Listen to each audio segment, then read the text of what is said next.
마태복음 12장 28절에서 30절의 말씀입니다. 마태복음 11장 28절에서 30절 말씀 함께 한 목소리를 봉독하겠습니다.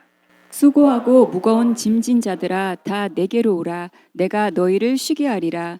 나는 마음이 온유하고 겸손하니 나의 멍에를 메고 내게 배우라. 그리하면 너희 마음이 쉼을 얻으리니 이는 내 멍에는 쉽고 내 짐은 가벼움이라 하시니라. 아멘. 아멘. 아멘. 자, 여기서 수고하고 무거운 짐진 자들아 다 내게로 오라. 아멘. 주님께서는 우리를 있는 모습 그대로 초청하고 계셔요. 된 다음에 뭔가 이루어진 다음에 그 다음에 와라 라고 말씀하신 것이 아니라 그냥 있는 모습 그대로, 상하면 상한 대로, 깨어지면 깨어진 대로 그냥 있는 모습 그대로 다 오라는 거예요. 그 무거운 짐을 가지고 예수님께 나아가게 되어지면 그 무거운 짐이 주님께 의탁이 되어지고 나는 쉼을 얻게 되어진다는 거예요. 나의 그 아픔, 상처를 하나님 앞에 올려드리면 하나님께서 천국 화폐로 바꿔주셔서 치유받은 치유자로 그렇게 주시는 거예요. 그것처럼 나의 무거운 짐도 하나님 앞에 올려드리면 쉼을 얻게 되어지는 은혜가 부어진다라고 하는 거죠. 자, 어미소하고 아가소가 이렇게 멍에를 메고 있어요. 자, 어미소와 아가소가 같이 멍에를 메고 있으니까 아가소가 내가 다 하고 있다라고 생각하고 내가 스스로 해볼 것이다 라고 아가소가 막 뻗댕기면 어떻게 될까요? 어떻게 될까요? 엄마, 내가 엄마를 도와드릴게요. 엄마 쉬세요 하고 아가소가 막 앞서서 막 하면 어떻게 될까요? 일을 더 벌리는 거가 되죠. 이때 아가소가 어미소를 도와주고 싶으면 어떻게 하면 돼요? 그렇죠. 그냥 내 생각, 내 뜻, 내 의지 그거 다 내려놓고 내가 볼 때는 저기로 가야 되는데 이러한 것도 다 내려놓고 그냥 믿고 따라가면 된다는 거예요. 아가소가 더 현명하겠어요? 어미소가 더 현명하겠어요? 그렇죠? 네. 그것처럼 예수님과 내가 함께 멍에를 메는 거예요. 자, 멍에 그림을 보여주세요. 이 멍에를 메는 거예요. 한쪽에는 예수님, 한쪽에는 내가 함께 멍에를 이렇게 메고 가요. 그런데 자, 내가 볼 때는 이렇게 하는 게 옳고 저렇게 하는 게 맞는 것 같고 그런데 예수님은 자꾸 저한테 말씀하시는 거예요. 자기를 부인하고 자기 십자가를 지고 예수님의 제자에 대한 그 삶을 따라가라. 예수님을 따라가라는 거예요. 아니 예수님만 따라간다고 되나? 내가 좀 생각하고 내가 판단하고 이럴 땐 이렇게 하고 저럴 땐 저렇게 하고 저렇게 지혜롭게 슉슉슉 해나가는 것이 더 현명한 거 아닌가? 더 지혜로운 거 아닌가? 내가 똑똑하다라고 나를 의지하는 사람, 내 머리를 의지하는 사람, 내 스펙을 의존하는 사람, 그런 사람을 우리는 두 글자로 뭐라고 한다? 교만한 자다. 교만이 다른 게 없어요. 교만은 예수님을 의지하지 않는 것 자체가 교만이라는 거예요. 예수님이 아닌 다른 거를 의지하는 게 교만이라는 거예요.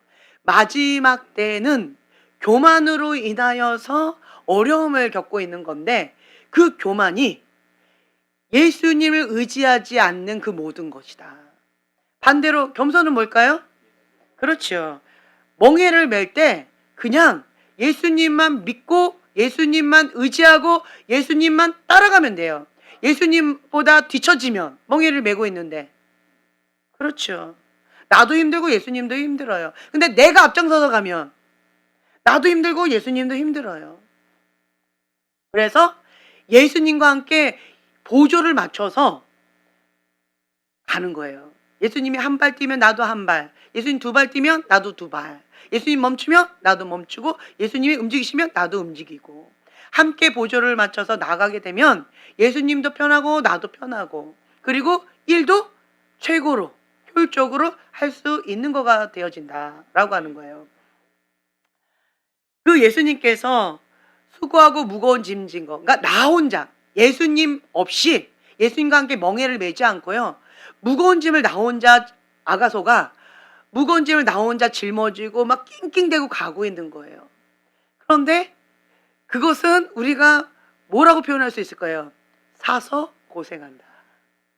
예. 하지 않아도 될 일을 사서 고생한다라고 표현하는 거죠.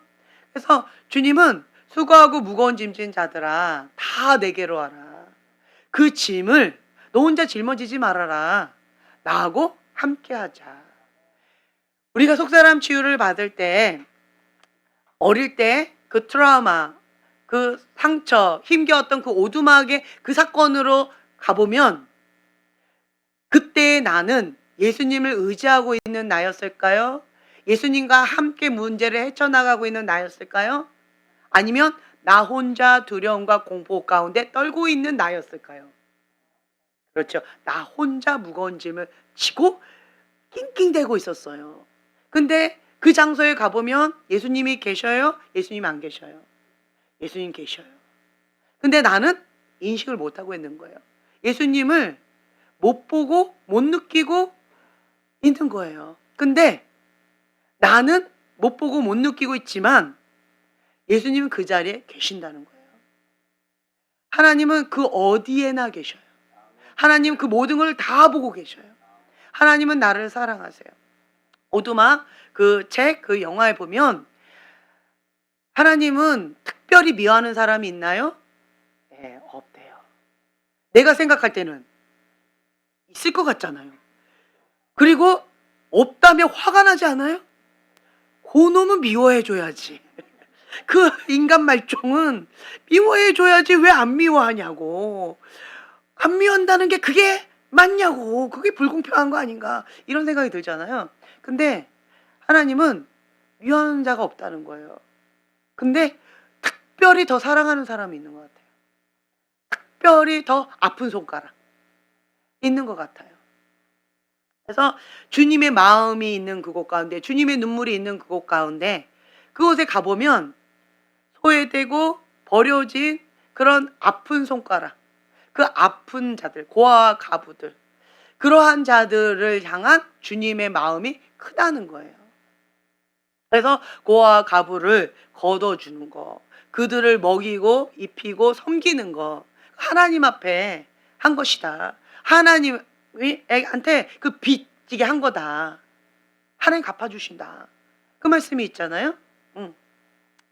처럼 하나님 아버지의 마음을 우리가 조금씩 배워가게 되어지면 우리의 생각과 하나님의 생각이 참 많이 다르다라고 하는 것을 깨닫게 되어져요. 우리가 주님 앞에 이렇게 나아갈 때 그 무거운 짐을 주님 앞에 드렸어요. 근데 주님이 나를 쉬게 해주신대요. 근데 내가 느끼는 건 쉬는 거예요? 안 쉬는 거예요? 지금 예수님과 같이 멍이 메고 지금 가고 있는데 그게 뭐 쉬는 거야? 근데 예수님 뭐라 하세요? 쉬는 거라고 하세요. 예수님이 대신 짊어지시고 예수님과 함께 가는 거래요. 근데 내가 생각할 때는 힘들어요. 버거워요. 네. 기도해야 되잖아요. 그렇죠? 이 추위에 기도의 분량 채우느라고 얼마나 땀을 삐질삐질 흘리고 계세요. 네. 그러니까 신앙생활하는 것이 쉽지 않다. 순종하는 것이 정말 쉽지 않다. 이러한 생각은 누구의 생각?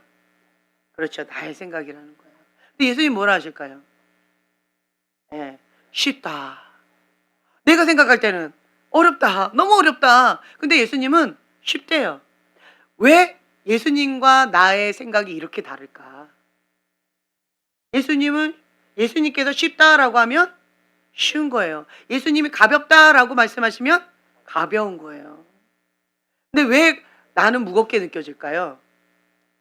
택시 기사 아저씨가 할머니를 태워드렸어요.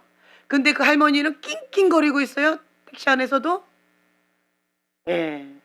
아이고, 난 돈이 없어서 그냥 공짜로 타는데 미안한데 어떻게 집까지 차에다 내려놔요. 그러니까 그 무거운 짐은 내가 이고 그렇게 낑낑거리면서 버스에 이렇게 끼어가지고 앉아 타고 있으니 얼마나 힘들어요. 근데 택시 기사 입장에서는 짐을 이고 있으나 짐을 내려놓으나 택시 기사 입장에서는 차이가 없잖아요. 근데 나는 힘들잖아요. 딱 그런 느낌일 것 같아요.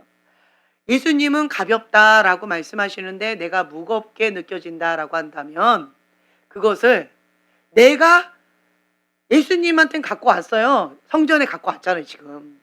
그리고 머리에 이고 있는 거예요. 그리고 우리 어떻게 해요? 기도할 때. 주님, 받으세요! 이러고 본당을 나갈 때, 예, 다시 이고 가는 거잖아요. 이럴 때가 얼마나 많아요.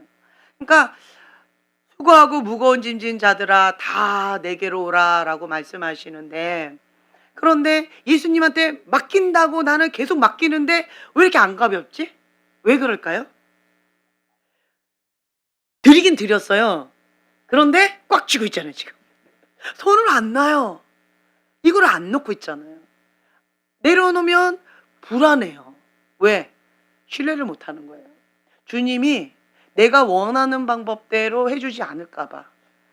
내가 원하는 뜻대로 이뤄주시지 않을까봐. 하나님의 때와 내 때가 다르고 하나님 방법과 내 방법이 다르니까 불안한 거예요. 다른 말로 신뢰를 못하는 거예요. 주님을 신뢰를 못하는 거예요. 그러니까 내가 꽉 쥐고 가니까 힘을 주면 더 힘든다라는 거죠. 근데 그것을 주님 앞에 내어 맡기면, 무거운 짐을 내어 맡기면, 그러니까 할머니가 택시에 타고 그 짐을 내려놓으면, 예, 쉬잖아요. 그런데 차는 가고 있잖아요. 딱 이런 느낌인 것 같아요. 주님 앞에 나오면 그냥 있는 모습 그대로 주님 앞에 나오면 주님이 인도해 주시고 나는 편하게 그냥 이렇게 좀 안식을 누릴 수 있는 그런 마음의 여유가 있는 것 같아요. 그래서 잠시 모든 것을 다 내려놓고 주님의 말씀을 그냥 깊이 있게 묵상하면서 수고하고 무거운 짐진 자들아 다 내게로 오라 라고 말씀하실 때 나는 뭐가 수고하고 무거운 짐이지? 나는 뭐가 이렇게 힘들지? 내가 버겨워하는 그 짐은 뭐지? 내가 힘겨워하고 있는 그 문제는 뭐지? 내가 어떠한 상황 가운데 오버반응하고 있지? 내가 왜 그러고 있지? 이게 뭐예요? 인식하는 거예요. 인지하는 거예요. 상처가 많은 사람들은 이 영역에서 많이 떨어져요. 인지 능력, 인식하는 게 많이 떨어져요. 인식하면 50% 먹고 들어간다. 네, 인식하고 인정하면 50% 먹고 들어간다. 그런데 왜 고침을 못 받아요? 왜 도움을 못 받아요? 네, 내가 중환자라고 생각하면 도움을 받으려고 도와달라고 하겠지요. 내가 좀 불편한 거는 맞지만 그렇게까지 도움을 청하고 싶지는 않은 거예요. 그러면 그렇게까지 손을 뻗지 않겠죠. 마찬가지예요. 내가 이러한 문제가 정말 필요하다, 절실하다, 예수님이 필요하다라고 하는 그 간절한 마음, 다른 말로 가난한 심령이 내 안에 부어지면 그러면 주님 앞에 절박한 심령으로 내어드리게 되겠죠. 그리고 하나님께서 말씀하시는 그 말씀 가운데 순종하는 게 별로 어렵지가 않을 거예요. 왜요? 심령이 가난하니까, 마음이 바닥이니까, 다른 방법이 없으니까. 그러니까 주님만 의지하는 거예요. 그게 겸손이라는 거예요. 주님 외에는 방법이 없습니다. 주님만 의지하고 주님만이 해답이십니다 라고 하는 게 겸손이라는 거예요. 주님이 아닌 다른 것을 찾아보는 것, 주님이 아닌 다른 것 가운데 해답을 구하려고 하는 것, 그것이 교만이라는 거예요. 우리가 정말 훌륭하세요. 이번 일 너무 잘하셨어요. 라고 했을 때, 아유, 감사합니다. 이번에 정말 쉽지 않았지만, 그래도 주님과 함께 해냈습니다. 예, 감사합니다. 이것이 교만일까요?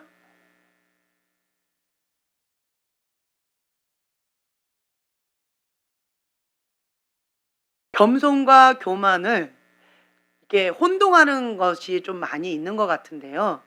누군가가 나한테, 거기에 너무 오늘, 어, 잘했다라고 칭찬했을 때, 감사합니다. 감사합니다. 정말 이거 가지고 내가 많이 노력했는데, 내가 원하는 대로 되진 않았지만, 그래도 좀 되어지고 있는 것 같아요. 칭찬해 주셔서 감사합니다. 이것은, 예, 교만이 아니에요. 건강하게 받아들이는 거예요. 그러니까 행복한 사람은 관계를 잘하는 사람이에요. 하나님과 나의 관계를 잘하고, 나와 나의 관계를 잘하고, 나와 이웃과의 관계를 잘하는 사람. 그런 사람은 행복해요. 여러분, 행복하지 않은 사람한테 물어보세요. 대인관계가 좋은지, 자기 자신을 잘 사랑하고 있는지 한번 물어보세요. 그런 것 같죠? 예, 하나님과의 관계가 어떤지 한번 물어보세요. 그거를 보면 우리는 알 수가 있어요. 하나님과의 관계가 좋고, 나와 나의 관계가 좋고, 나와 이웃과의 관계가 좋으면 그런 사람은 행복해요. 행복은 다른 데 있는 게 아니에요. 뭔가 성공하면 행복하지요. 행복합니다. 뭔가 희열을 느끼잖아요. 제가 오늘 동질감을 느꼈는데, 스트레스를 너무 많이 받으면 제가 굉장히 어려운 수학 문제를 가지고 막 풀고, 그러면서 희열을 느끼면서 스트레스를 풀었다라고 말씀드렸잖아요. 그리고 이제는 엄마가 돼서는 그걸 나 혼자 이거 하기가 이제는 별로, 예, 머리에 쥐나더라고요. 그래서 스트레스 푸는 방법이, 소망아, 온유야, 수학 문제 가져와라. 그러면 벌써 힐링이 돼요, 저는. 힐링이 돼요. 주판 가져와라. 그럼 힐링이 돼요. 그러면 애들은 막 어디 갔다 막 숨기려고 그러고 막 이렇게 하는데, 거기 있잖아, 빨리 갖고 와, 뭐 이러면. 저는 그러면서 애들한테 그걸 가르쳐 주고 애들이 막 이렇게 하는 모습 보면 힐링이 돼요. 제가 이렇게 했댔잖아요. 근데 우리 사랑이가 스트레스를 받으면 굉장히 어려운 곡을 피아노를 친대요. 예. 그러면 그 스트레스가 막 날아간대요. 예. 그래서 야, 너 내 딸 맞다. 이런 얘기를 했죠. 그리고 오늘 사무엘도 그 얘기를 하더라고요. 막 스트레스를 받고 이러면 영어 문제? 예. 그거를 막 이렇게 풀고 막 이렇게 하면 그 희열을 느낀대요. 스트레스가 날아간대요. 그래 가지고 너도 나하고 똑같구나. 너도 TM 맞다. 막 이렇게 했는데, 그러니까 뭔가 스트레스를 이렇게 받으면 내가 뭔가 막 이렇게 해야 될 것 같은 그런 마음이 있는데, 이거를 그때 뭔가 잠깐 희열을 느끼지만 그때뿐이라는 거예요. 스트레스는 또 와요. 그리고 뭔가 그 정상을 정복했어요. 그러면 그 희열이 있어요. 와, 해냈다 라고 하는 그게 있는데, 그때뿐이에요. 그 행복이 그때뿐이에요. 그거 갖고 그 문제 또 풀어보세요. 아까 풀었잖아요. 재미없어요. 아까까지는 너무 어려운 문제였는데 내가 그 문제를 풀었잖아요. 정복했잖아요. 그래서 그 문제 갖고는 더 이상 나를 만족시켜 줄 수가 없는 거예요. 그러니까 다른 무언가를 또 찾는 거예요. 인간의 욕구는 끝이 없다는 거예요. 근데 하나님 안에 가면 참된 만족, 참된 행복을 누릴 수가 있다. 예수님이 해답이라는 거예요. 나의 문제를 가지고 주님 앞에 나아가면 주님이 치유해 주셔요. 우리가 속사람 치유 받을 때, 그때 그 오두막으로 그 사건으로 갔을 때 나의 그 아픔을 주님께서 깊이 만져주시고,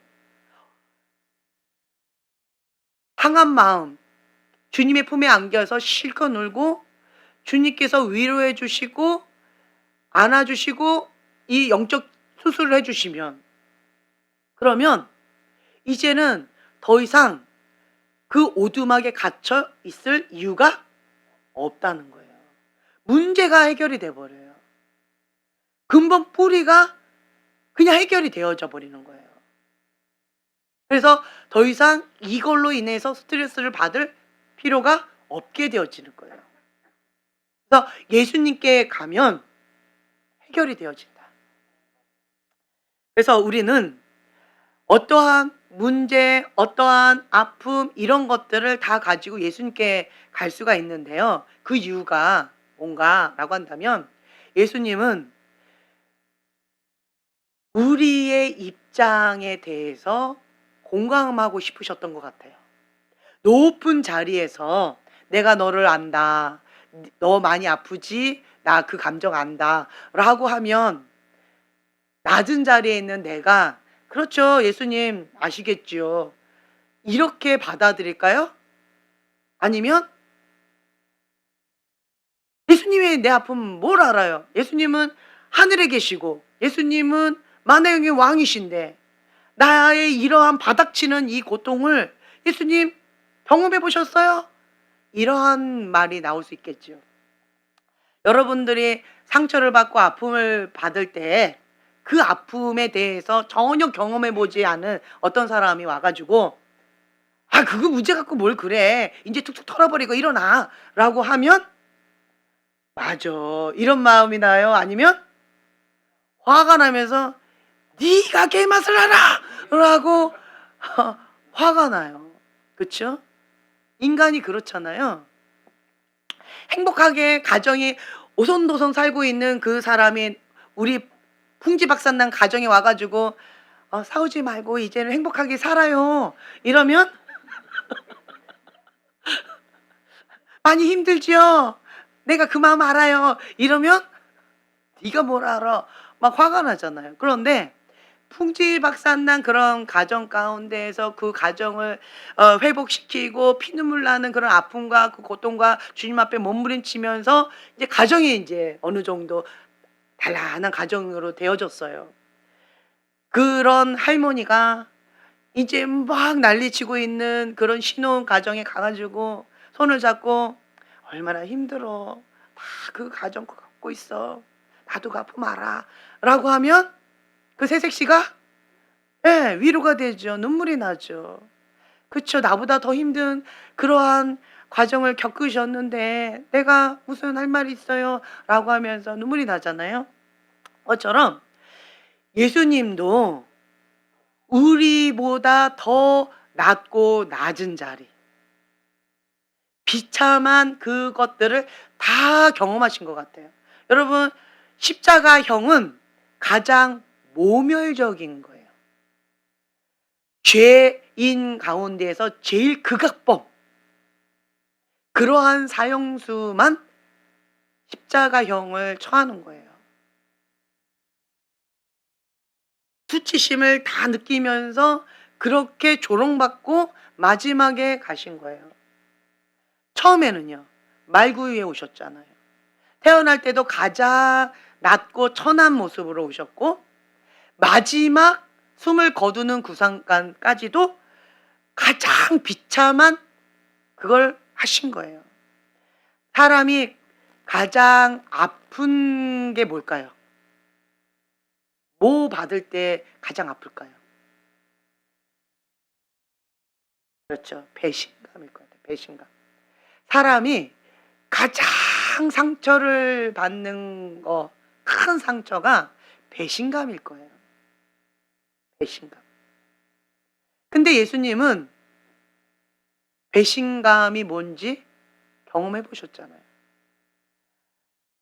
호산나 다윗의 자손이여 라고 하면서 했던 그 수많은 무리들이 그 다음에 돌로 쳐 죽여라 십자가에 못 박혀 죽여라 라고 하면서 완전 무리들이 배신을 했고, 그리고 예수님을 따르던 수제자도 배신을 했고 그 제자들도 배신을 했고, 그리고 라바나바 사박다니 어찌하여 하나님 나를 버리셨나이까 라고 하는 그 절규 가운데 하나님이 나를 버리시지 않았다라고 하는 것은 아시겠지만 그 심령이 오죽했으면 그렇게 하셨을까?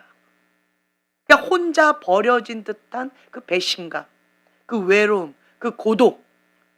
그러니까 인간이 느낄 수 있는 최악의 그 바닥을 다 경험하신 것 같아요.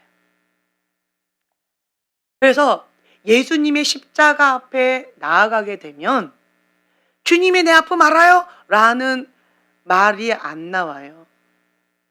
그냥 주님의 십자가를 바라보면 눈물만 나와요. 그리고는 주님 내 아픔 아시죠? 주님 내 아픔 아시죠? 나 때문에 채찍질 당하고 나 때문에 상했잖아요. 그러니까 그 주님이 나의 허물을 나의 죄 때문에 이러한 고통을 당하셨다. 이 찢김을 받으셨다라고 하는 그것을 묵상하면서 주님 주님 근데 주님 앞에 그렇게 엎드려 눈물이 나면서 위로를 받게 되어지잖아요. 네. 내가 아무리 고통을 받았다 할지라도 예수님보다 더 큰 고통은 아닐 것 같아요. 그렇죠? 말구유에 태어난 사람 없지요? 십자가형 받은 사람 없지요? 십자가형 받을 사람도 없지요? 그렇죠? 예. 그러니까 여러분들이 아무리 고통을 받았다라고 해도 그 채찍질도 이게 삼지창처럼 이러고 이렇게 된 거가 채찍질 딱 할 때마다 살점을 딱 찍고 그냥 뜯어낸다고 하더라고요. 예. 그러한 고문 받아본 사람 없지요? 그러한 고통을 받아본 사람 없죠? 그러니까 여러분들이 아무리 아프고 힘들고 고통스럽다 한다 할지라도 예수님보다 더 심한 것을 받은 사람은 없는 것 같아요. 그러니까 주님께서는 가장 낮고 낮은 천하고 천한 그러한 것을 다 담당을 하셨어요. 그리고는 주님께서 이렇게 말씀하신 거예요. 수고하고 무거운 짐진 자들아 다 내게로 오라. 내가 너희를 쉬게 하리라. 이 말씀 안에 깊은 메시지가 있어요. 주님의 위로와 주님의 사랑이 있어요. 내 안에 있는 그 아픔과 고통, 사단한테 억눌림 받았던 그 무거운 것들을 주님이 다 해결해 주시길 원하신다는 거예요. 자유케 해주길 원하신다는 거예요. 그 눌림과 고통에서 해방시켜 주길 원하신다는 거예요. 그래서 그 주님 앞에 엎드려서 내 아픈 마음들을 다 토로하고 이 무거운 짐을 주님 앞에 내어드리고 주님이 대신 짊어지고 나는 아가소처럼 예수님만 따라가면 되는 거예요. 근데 예수님께서 또 이렇게 말씀하세요. 나는 마음이 온유하고 겸손하니 나의 멍에를 메고 내게 배우라. 나는 마음이 온유하고 겸손하다라고 말씀하셨어요. 예수님과 함께 멍에를 같이 메고 가는 자들에게 주어진 선물인 것 같아요. 예수님과 함께 멍에를 메면요, 겸손해질 수밖에 없고 온유해질 수밖에 없는 것 같아요. 멍에를 안 메고 내가 해버리라 라고 하면 화가 나요. 내가 하고 싶은 그 뜻대로 안 이루어지니까. 누구 뜻? 내 뜻. 내가 하고 싶은 것, 그것이 안 이루어지니까 화가 나는 거예요. 온유한 성품이 아니라 분노하는 성품. 그럼 화가 나는 거예요. 그리고 내가 하고 싶으면 나를 의지하는 거잖아요. 예수님을 의지하지 않는 거잖아요. 그것 자체가 교만이다라고 말씀드렸잖아요. 그러니까 우리가 예수님과 함께 멍에를 메고 나아가게 되어지면 예수님을 전폭적으로 의지해야 돼요. 따라가야 돼요. 뭘 빼고, 힘을 빼고, 자아를 빼고, 자아를 죽여야죠. 자아를 죽이고 내 힘을 빼고 주님께 민감하게 가는 거예요. 주님께서 이렇게 하시면 나도 이렇게 해야 되고 주님께서 저렇게 하시면 나도 저렇게 해야 되니까 주님께 민감해지는 거예요. 주님 앞에 전폭적으로 의지하는 거예요. 그게 겸손이라는 거죠. 제가 뭘요? 저는 한 게 없어요. 하나님께 영광. 이게 겸손이 아니에요. 겸손을 착각하시면 안 돼요. 예수님을 전폭적으로 전적으로 의지하는 것이 겸손이다. 우리가 기도하는 이유가 뭐예요? 하나님의 그 뜻을 받기 위해서, 응답받기 위해서, 하나님께서 보여주신 대로, 들려주신 대로 우리가 말하고 행동하기 위해서, 하나님이 그 뜻 가운데 순종하기 위해서, 주님과 호흡하기 위해서, 주님과 더 친밀해지기 위해서 우리가 기도하는 거잖아요. 그 말씀대로 순종하기 위해서. 그래서 기도하는 거잖아요. 기도 양을 채우려고 나의 의를 자랑하려고 하는 게 아니잖아요. 그렇죠? 하나님의 말씀이 내 안에 살아서 역사하실 수 있도록 그렇게 나를 부인하고 자기 십자가를 지고 예수님의 제자의 삶을 살아가고자 우리가 말씀 붙잡고 기도하는 거잖아요. 내 안에 온전히 예수님만 나타나게 하기 위해서. 그러려면 예수님과 함께 멍에를 매는 거다.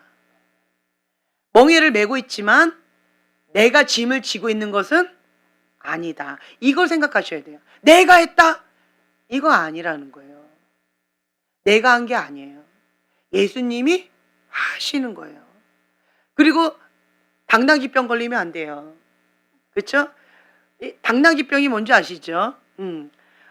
당나귀가 막 입성하는데 호산나 다윗의 자손이 막 엎드리고 절하고 막 깔아주고 종려나무까지 깔아주고 이러니까 엉엉 내가 한 것처럼 그래서 막 뻗댕기면서 가는데 누구를 경배하는 거예요?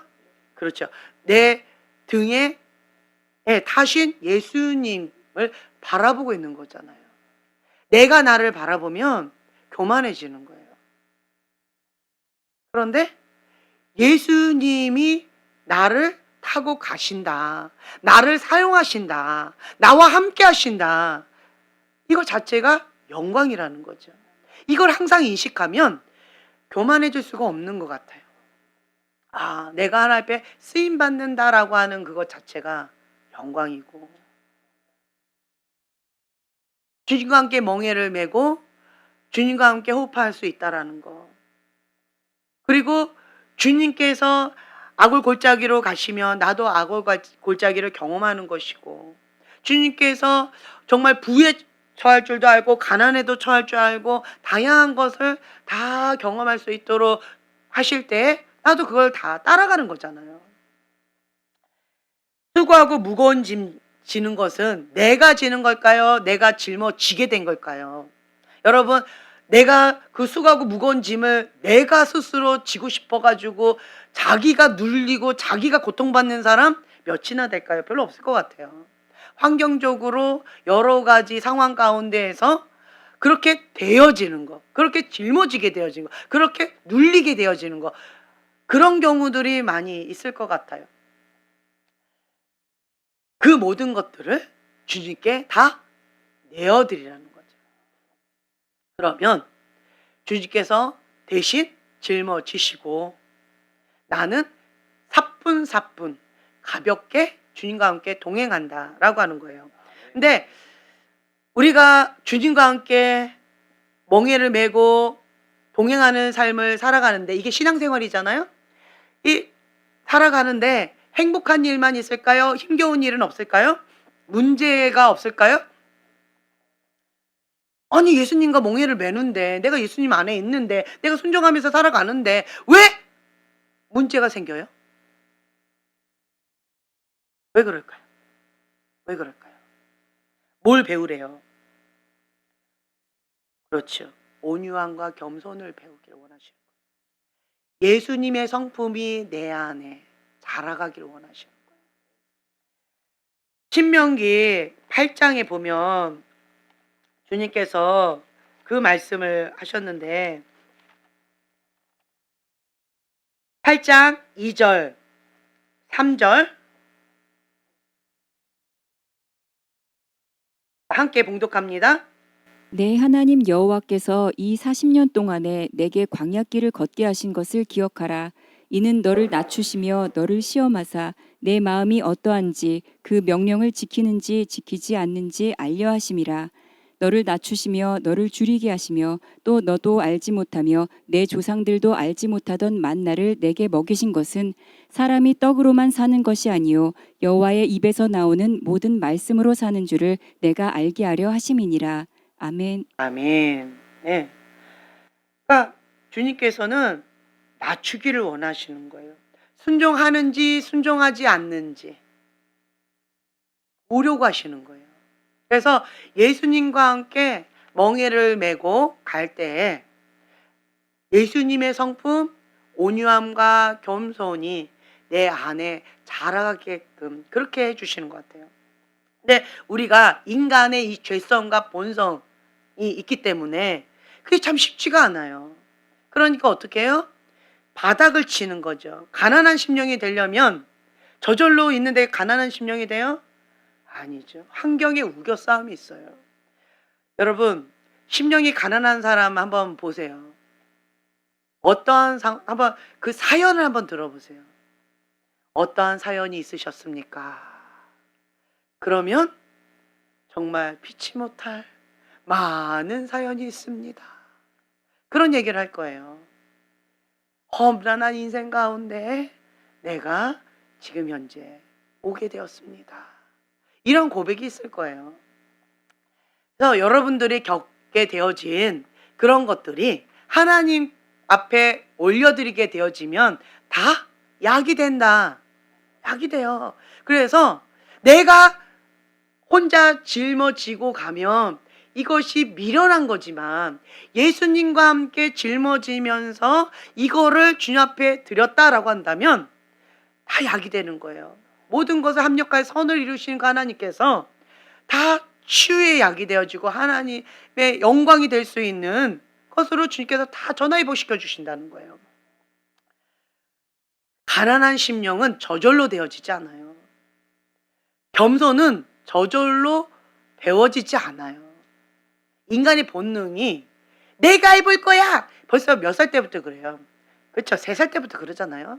3살, 7살, 그리고 뭐 17살, 뭐 20대, 그리고 사춘기, 오춘기, 죽을 때까지 그거는 꼬장은 진짜 말할 수 없다. 그래서 제가 반드시 하라고 했어요. 결혼 전에 물어보라고 했어요. 신문하듯이 검사처럼 물어보지 마세요. 그러면 소설을 쓸 수 있어요. 네. 그렇기 때문에 그냥 이게 자연스럽게 물어보세요. 사춘기 안 했다? 도망가세요. 무서운 오춘기, 무서운 그거 꼭 한대요. 그거 꼭 한대. 그거 얼마나 무서운지 몰라요. 어릴 때 하면 귀엽기나 해요. 근데 나이 들어서 하면 추해요.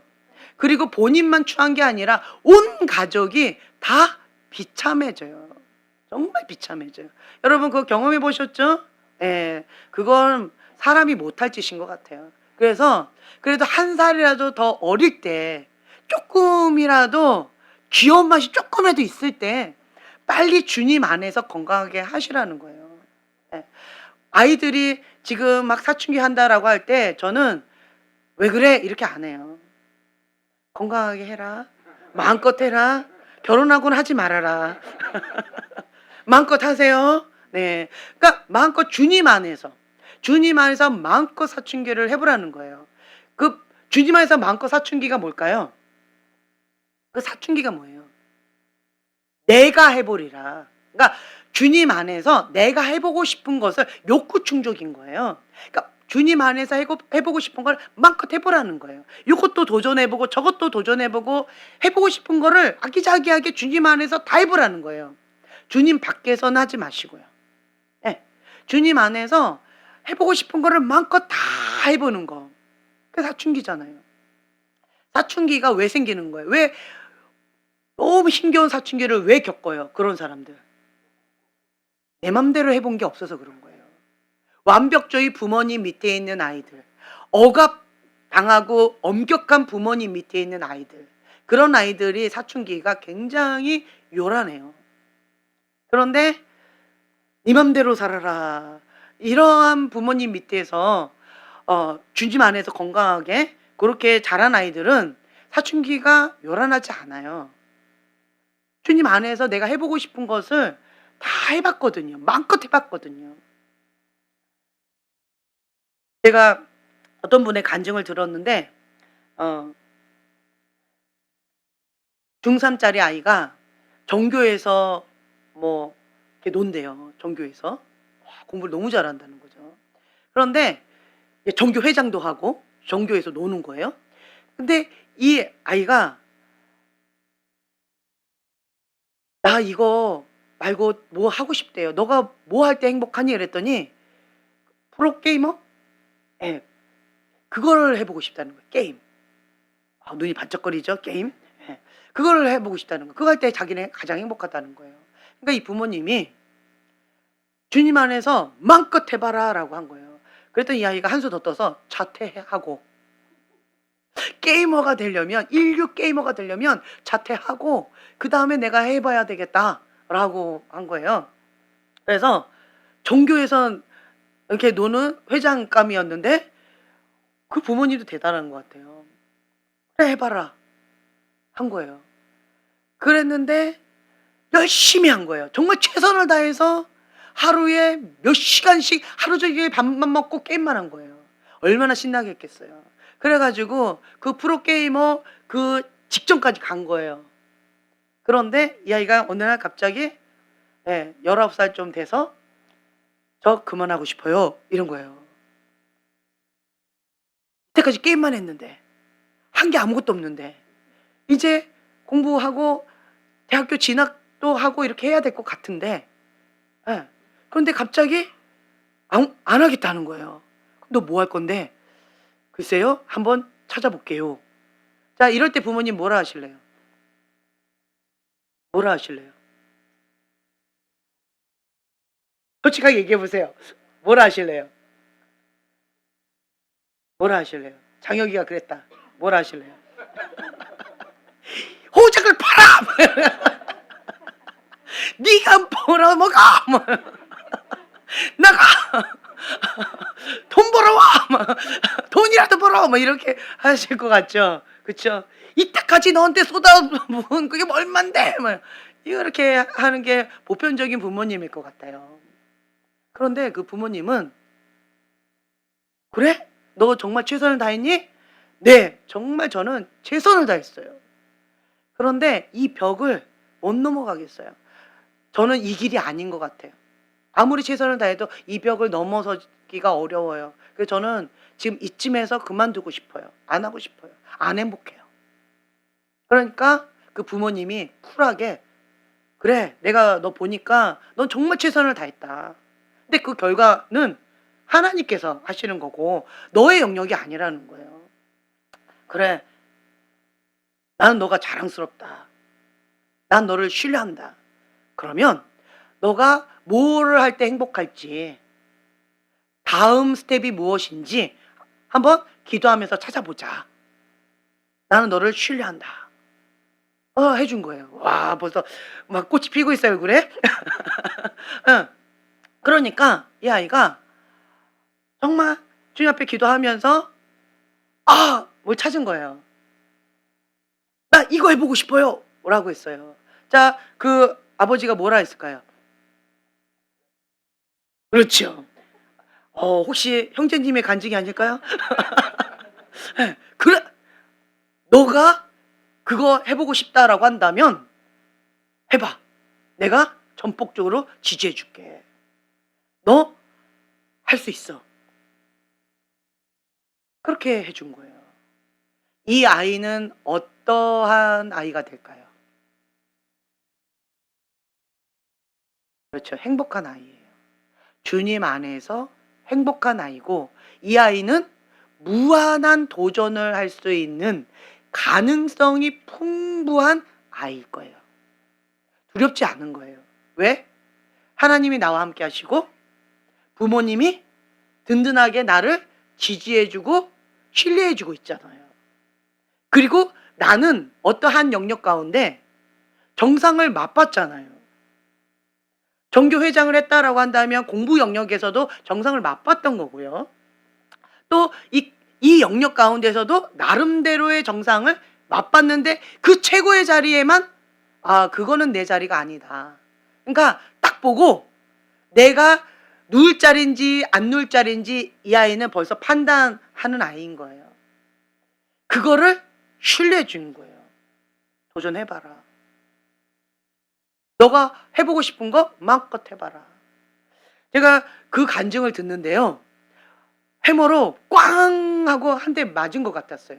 만약에 우리 사랑이가 엄마 나 중학교 만약에 얘가 막 종교에서 막 이렇게 했는데 엄마 저 자퇴하고요. 저 게이머 하고 싶어요. 머리 다 잘라! 정신 있는 거 없는 거야. 금식해 그냥. 너 나하고 같이 산기도 가자. 막 이러면서 아예 못하게 할 것 같고, 그쵸? 그리고 만약에 얘가 근데 내가 주님의 음성을 듣고 그래도 얘는 그 길이다.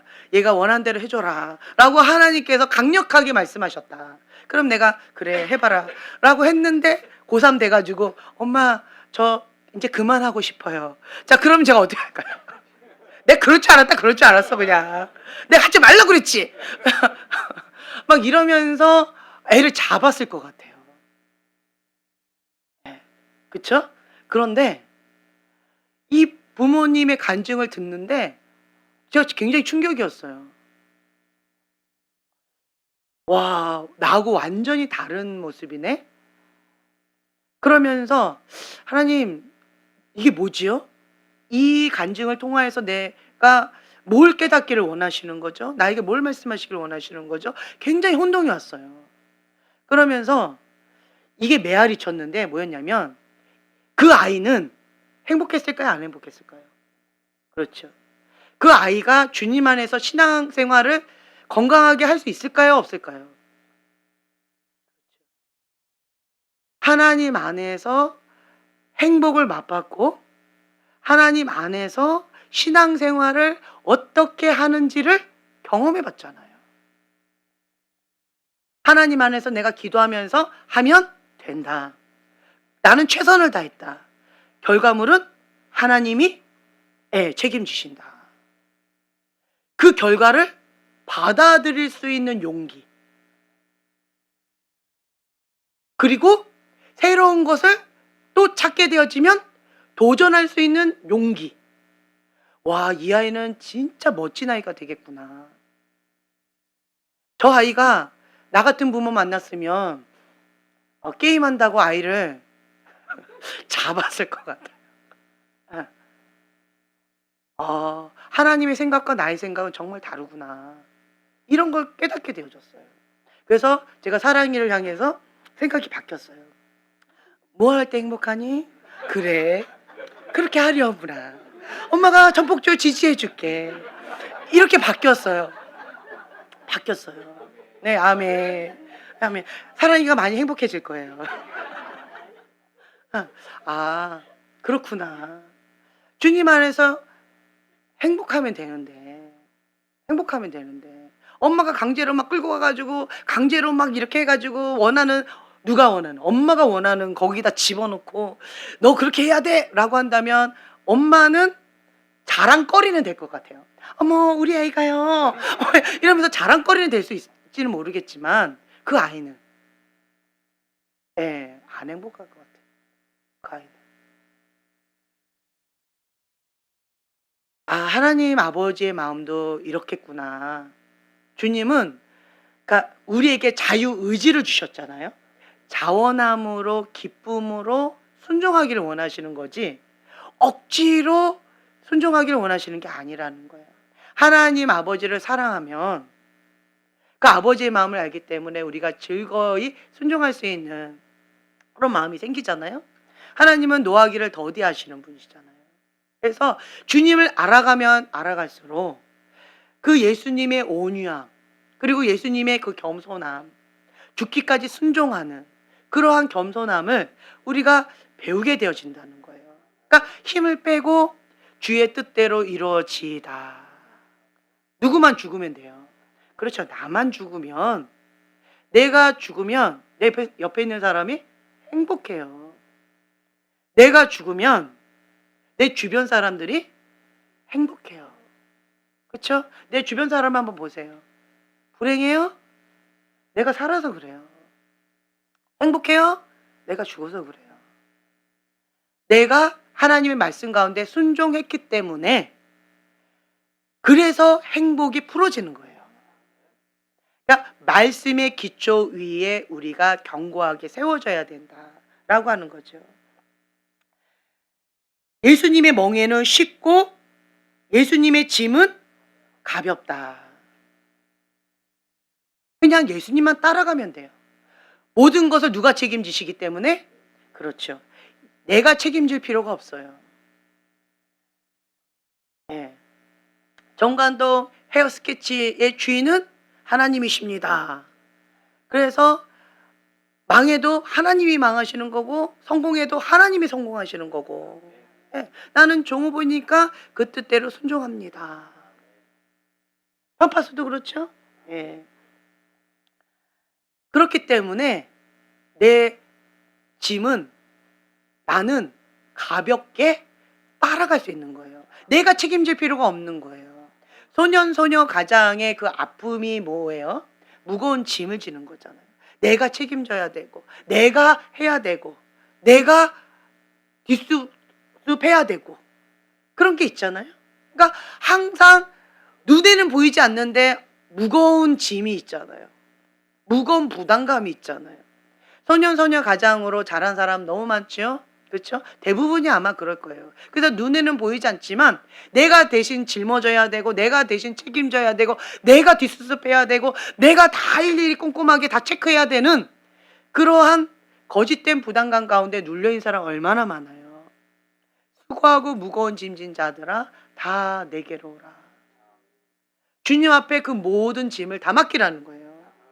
그리고 주님이 말씀하신 대로 우리는 순종하는 삶을 살아가게 되어진다면 쉽고 가볍게 주님과 함께 동행하는 삶, 행복한 신앙생활을 우리는 배우게 되어질 거예요. 그래서 여러분들은 2026년도 이 말씀을 경험하셨으면 좋겠어요. 이 말씀을 누렸으면 좋겠어요. 그래서 내가 2025년도까지는 내가 해야 된다라고 하는 거짓된 부담감 가운데 맨날 내가 눌렸고 힘겨웠고 부담스러웠고 잘해야 한다는 강박관념 가운데 사람들의 시선 가운데 너무너무 힘들었지만 이제는 그 모든 것들을 다 주님 앞에 맡겨드리고 주님이 내 안에 하시기 때문에 나는 순종합니다. 그냥 주님께 나의 손을 그냥 드립니다. 나의 손을 통해서 주님이 해주세요. 나의 입술을 주님께 올려드립니다. 나의 입술을 통해서 주님 역사해 주세요. 이런 식으로 주님 앞에 계속 내어 맡기면서 나를 통해서 주님이 역사하시는 것을 맛보아 누렸으면 좋겠어요. 그러면 굉장히 편해요. 나는 힘을 빼고 있고요. 주님이 나를 이렇게 만져주고 주님이 나를 통해서 말씀하시고 역사하시기 때문에 굉장히 편하다는 거예요. 샬롬이 임해요. 그래서 거짓된 부담감 때문에 막 긴장이 많이 되고 두렵거나 뭔가 사람들 앞에서 힘겨운 사람들 있죠. 이걸 많이 해보세요. 주님이 역사하시는 것을 경험하게 되실 거예요. 주님께서 주시는 그 샬롬, 참된 평안을 누리게 되어질 거예요. 네. 오늘은 우리가 이 말씀을 붙잡고 기도하는 시간을 좀 가졌으면 좋겠어요. 쉽지 않은 그러한 모든 상황들, 주님과 함께 동행하는 삶, 멍에를 메고 힘겨운 것도 와골 골짜기도 정말 아름다운 꽃길도 주님과 함께 그렇게 가게 되어질 건데 근데 그 모든 것을 누구와 함께? 그렇죠. 예수님과 함께 가고 있다. 나 혼자가 아니다. 예수님이면 충분합니다. 그래서 그 주님이 나와 함께 하신다. 그리고 수고하고 무거운 짐진 그 모습 그대로 나의 있는 모습 그대로 주님께서 다 받아주신다는 거예요. 다 수용해 주신다는 거예요. 그 모습 그대로 주님 앞에 올려드립니다. 주님, 예수님이면 충분합니다. 예수님처럼 온유하고 겸손한 마음을 배우고 주님 안에서 쉼이 무엇인지, 샬롬이 무엇인지 우리가 경험하길 원합니다. 또 이 나라와 이 민족을 주님 불쌍히 여겨 주시옵소서. 지금 이러한 고통 가운데 있는 것은 하나님께서 허락하셨어요. 악인의 손이 지금 마음껏 지금 이렇게 활개를 치고 있는데 이것이 하나님께서 허락하셨어요. 뭐 하라고? 그렇죠. 하나님의 교회들이 일어나서 회개하라고, 기도하라고, 하나님의 사람들이 주님 앞에 그 진리 가운데 바른 소리, 진리를 외치라고, 하나님께서 기뻐하신 그 자리에 서라고, 그 부르심과 사명의 그 뜻을 감당하라고, 깨어있으라고, 돌이켜서 주님 앞에 돌아오라고 주님께서 우리를 콜링하고 계시는 거예요. 하나님께서는 모든 기준이 누구에게 포커스 되어 있다? 하나님의 사람에게 포커스 되어 있다. 하나님의 사람이 하나님 앞에 새롭게 회복되길 원하시는 거예요. 회개하고 주님 앞에 돌아오길 원하시는 거예요. 우리가 회개하고 우리가 주님 앞에 바르게 서게 되어진다면 이 나라가 회복되어질 거예요. 소돔과 고모라가 멸망하지 않았던 이유가 있어요. 그게 뭐였어요? 의인 10명이었어요.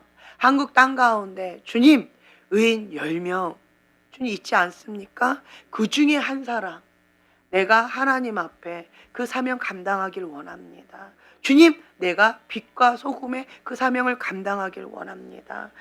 예수님과 함께 멍에를 메고 예수님과 함께 온유하고 겸손함을 배우면서 주님의 그 뜻 가운데 죽기까지 순종하면서 그 사명을 감당하길 원합니다. 이 나라와 이 민족을 주님 불쌍히 여겨주시고 하나님의 나라가 하나님의 통치가 이루어지게 하여 주시옵소서. 우리가 주여 세 번 부르짖고 기도하겠습니다.